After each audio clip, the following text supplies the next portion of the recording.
ಶ್ರೀನಿವಾಸಪುರ ಪಟ್ಟಣದ ಪ್ರಧಾನ ಅರ್ಚಕರಾದ ಸುಬ್ರಹ್ಮಣ್ಯ ಸ್ವಾಮಿ ಅವರು ಈ ಗೊಂಬೆಗಳನ್ನು ಇಟ್ಟಿರ್ತಕ್ಕಂಥದ್ದು. ಇದು ಅಷ್ಟೇ, ಇವ್ರ ಮನೆಯಲ್ಲಿ ಪುರಾತನವಾದ ಗೊಂಬೆಗಳಿದೆ. ಆ ಒಂದು ಹಳೆ ಸಂಪ್ರದಾಯವನ್ನು ಪಾಲನೆ ಮಾಡಿಕೊಂಡು ಬರ್ತಿದ್ದಾರೆ. ನೋಡಿ, ತೋರಿಸ್ತೀನಿ, ಹತ್ತಿರದಿಂದ ತೋರಿಸ್ತೀನಿ ಗೊಂಬೆಗಳನ್ನ. ದಸರಾ ಬಂತೆ ಅಂತಂದರೆ ಉತ್ಸವ, ಉಲ್ಲಾಸ, ಸಡಗರ, ಸಂಭ್ರಮ. ಇದು ಕೇವಲ ಹಿರಿಯರಲ್ಲಿ ಅಷ್ಟೇ ಅಲ್ಲ, ಕಿರಿಯರಲ್ಲೂ ಈ ಒಂದು ಸಂಭ್ರಮ ಕಾಣ್ತದೆ. ಏಕೆಂದರೆ ಮನೆಗಳಲ್ಲಿ ಗೊಂಬೆಗಳನ್ನು ಕೂರಿಸುವ ಒಂದು ಪದ್ಧತಿ ಇದೆ. ಈ ವಿಶೇಷವಾದಂತಹ ಪದ್ಧತಿ ದಸರಾ ಬಂದ ತಕ್ಷಣ ಪ್ರತಿಯೊಂದು ಮನೆಯಲ್ಲಿ ಒಂದೊಂದು ವಿಷಯವನ್ನು ಆಧಾರವಾಗಿಟ್ಕೊಂಡು ಗೊಂಬೆಗಳನ್ನು ಕೂರಿಸ್ತಾರೆ. ಈ ಹಬ್ಬವನ್ನು ವಿವಿಧ ರಾಜ್ಯಗಳು ವಿಭಿನ್ನ ಹೆಸರುಗಳ ಮೂಲಕ ಕರೀತಾರೆ. ದಕ್ಷಿಣ ಭಾಗದಲ್ಲಿ ನವರಾತ್ರಿ ಹಬ್ಬವನ್ನು ಬೊಂಬೆ ಹಬ್ಬ ಅಥವಾ ಕೋಲು ಅಂತ ಕರೆದರೆ, ತೆಲುಗುವಿನಲ್ಲಿ ಬೊಮ್ಮಲ ಕೊಲವು ಅಂತ ಕರೀತಾರೆ. ತಮಿಳಿನಲ್ಲಿ ಬೊಮ್ಮಾಯಿ ಕೋಲು ಅಂತ ಕರೀತಾರೆ. ದಸರಾ ಗೊಂಬೆಗಳೆಂದು ಕರೆಯಲ್ಪಡುವ ಅತ್ಯಂತ ಆಸಕ್ತಿದಾಯಕ ಮತ್ತು ವಿಶಿಷ್ಟ ಸಂಪ್ರದಾಯಗಳೊಂದಿಗೆ ಆಚರಿಸಲಾಗುತ್ತೆ. ಈ ಸಂಪ್ರದಾಯವು ಆಟಿಕೆಗಳನ್ನು ಒಳಗೊಂಡಿರುತ್ತದೆ. ಗೊಂಬೆಗಳನ್ನು ಇಡುವಂತಹ ಪದ್ಧತಿಯಲ್ಲಿ ಮೆಟ್ಟುಗಳ ರೂಪದಲ್ಲಿ ಈ ಒಂದು ಗೊಂಬೆಗಳನ್ನು ಜೋಡಿಸ್ತಾರೆ. ಸಾಮಾನ್ಯವಾಗಿ ಮೆಟ್ಟಲುಗಳು ಬೆಸ ಸಂಖ್ಯೆಗಳ ರೂಪದಲ್ಲಿ ಇರುತ್ತೆ. 3 ಮೆಟ್ಲು, 5, 7, 9 ಹೀಗೆ ಆಕೃತಿಯಲ್ಲಿ ಜೋಡಿಸಲ್ಪಡುತ್ತೆ ಮತ್ತು ಪ್ರದರ್ಶಿಸಲ್ಪಡುತ್ತೆ. ಈ ಒಂದು ಮೆಟ್ಟುಗಳ ಮೇಲೆ ಬಿಳಿ ವಸ್ತ್ರವನ್ನು ಮುಚ್ಚಲ್ಪಡುತ್ತೆ. ನವರಾತ್ರಿಯ 9 ರಾತ್ರಿಗಳನ್ನು ಸೂಚಿಸಲು ಅನೇಕ ಮನೆಗಳಲ್ಲಿ ಗೊಂಬೆಗಳನ್ನು 9 ಹಂತಗಳಲ್ಲಿ ಇಟ್ಟು ಪೂಜಿಸ್ತಾರೆ. ಆಚರಣೆಯ ಸಂದರ್ಭದಲ್ಲಿ ಗೊಂಬೆಗಳನ್ನು ಶಾಸ್ತ್ರೋಕ್ತವಾಗಿ ಪೂಜಿಸ್ತಾರೆ. ಹಬ್ಬದ ಪ್ರಯುಕ್ತ ಗೊಂಬೆಗಳು ಗಂಡು ಮತ್ತು ಹೆಂಡತಿಯನ್ನು ಚಿತ್ರಿಸುವ ಜೋಡಿ ಗೊಂಬೆಗಳು, ಅಂದರೆ ಪತಿ ಪತ್ನಿ ಜೋಡಿ ಗೊಂಬೆಗಳನ್ನು ಪಟ್ಟದ ಗೊಂಬೆ ಎಂದು ಕರೆಯುತ್ತಾರೆ. ಈ ಮೆಟ್ಟಲುಗಳ ಮೇಲ್ಭಾಗದಲ್ಲಿ, ಅಂದರೆ ಮೊದಲನೇ ಮೆಟ್ಟಲು ಅಂತ ಮೇಲಿಂದ ತೋಳೋದಾದರೆ, ದೇವರ ವಿಗ್ರಹಗಳನ್ನು ಕೂರಿಸಿರ್ತಾರೆ. ಇವುಗಳ ಮೇಲ ಹಂತದಲ್ಲಿ ಇರಿಸಲಾಗುತ್ತೆ. ಈ ವೇದಿಕೆಯ ಕೆಳ ಹಂತದಲ್ಲಿ ಭೂಮಿ ಮೇಲೆ ವಾಸಿಸುವಂಥ ಮನುಷ್ಯರು, ಪ್ರಾಣಿಗಳು, ಮಹಾಸಂತರು, ರಾಜರು, ರಾಣಿಯರ ಗೊಂಬೆಗಳನ್ನು ಜೋಡಿಸಿರ್ತಾರೆ. ಇದರ ಜೊತೆಗೆ ಬೇರೆ ಬೇರೆ ಕಸುಬುಗಳನ್ನು ತೋರಿಸುವಂತಹ ಗೊಂಬೆಗಳನ್ನು ಸಹ ಜೋಡಿಸಿರ್ತಾರೆ. ಉದಾಹರಣೆಗೆ ಅಂಗಡಿ, ತರಕಾರಿ ಅಂಗಡಿ, ಮತ್ತು ಬೀಸುವ ಕಲ್ಲು, ಬೆಣ್ಣೆ ತೆಗೆಯುವಂಥದ್ದು, ಮಜ್ಜಿಗೆ ಕಡಿಯುವಂಥದ್ದು, ಹೀಗೆ ಕುಂಬಾರ ಮಡಿಕೆಗಳನ್ನು ಮಾಡುವಂಥದ್ದು, ವಿಭಿನ್ನವಾದಂತಹ ಕಸುಬುಗಳನ್ನು ಪ್ರತಿಬಿಂಬಿಸುವಂತಹ ಗೊಂಬೆಗಳನ್ನು ಕೂರಿಸ್ತಾರೆ. ಇದು ಸಾಮಾಜಿಕವಾದಂತಹ ಪರಿಸರ ಕೂಡುವಂತಹ ಒಂದು ಸಂಗತಿ ಆಗಿರುತ್ತೆ. ಗೊಂಬೆಗಳನ್ನು ಜೋಡಿಸಲು ಯಾವುದೇ ತಪಸ್ಸು ಅಥವಾ ವ್ರತ ನಿಯಮ ಇಲ್ಲ.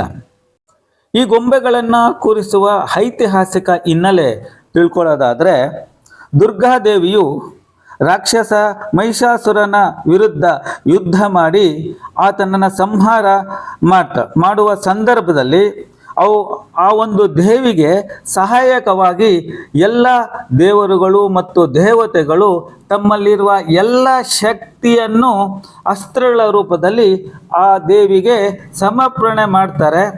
ಆ ದೇವತೆಗಳೆಲ್ಲರೂ ಸಹ ಶಕ್ತಿಹೀನರಾಗಿ ಗೊಂಬೆಗಳ ರೂಪದಲ್ಲಿ ನಿಲ್ಲುವಂತಹ ಒಂದು ಸನ್ನಿವೇಶ ಆಗತ್ತೆ.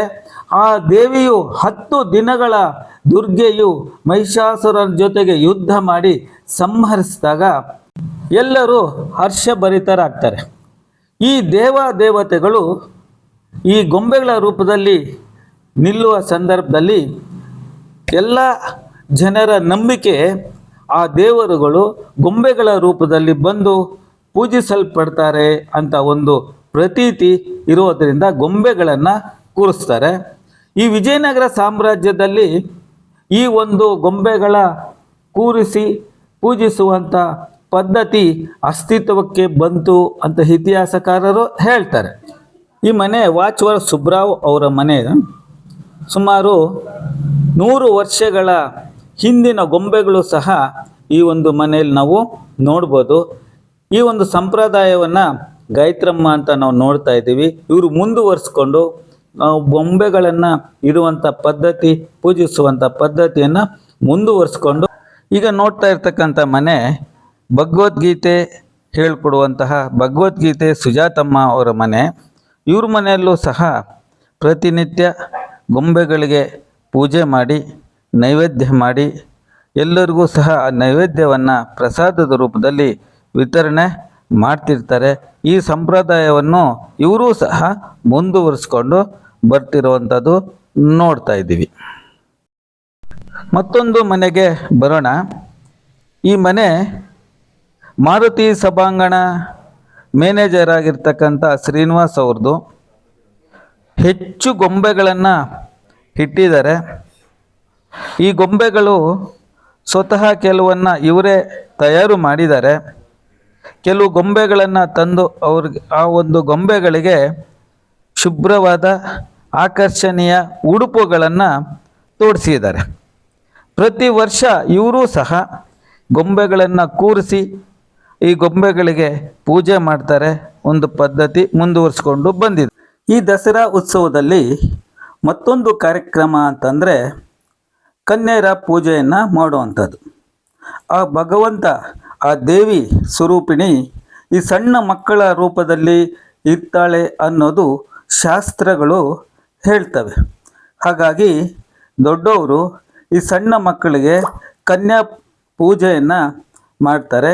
ಅರಿಶಿಣ ಹಚ್ಚುವಂಥದ್ದು, ಕುಂಕುಮ ಇಡುವಂಥದ್ದು, ಆರತಿಯನ್ನು ಬೆಳಗಿಸುವಂಥದ್ದು, ಹೀಗೆ ಮಾಡಿ ಹೂವನ್ನು ಮುಡ್ಚುವಂಥದ್ದು.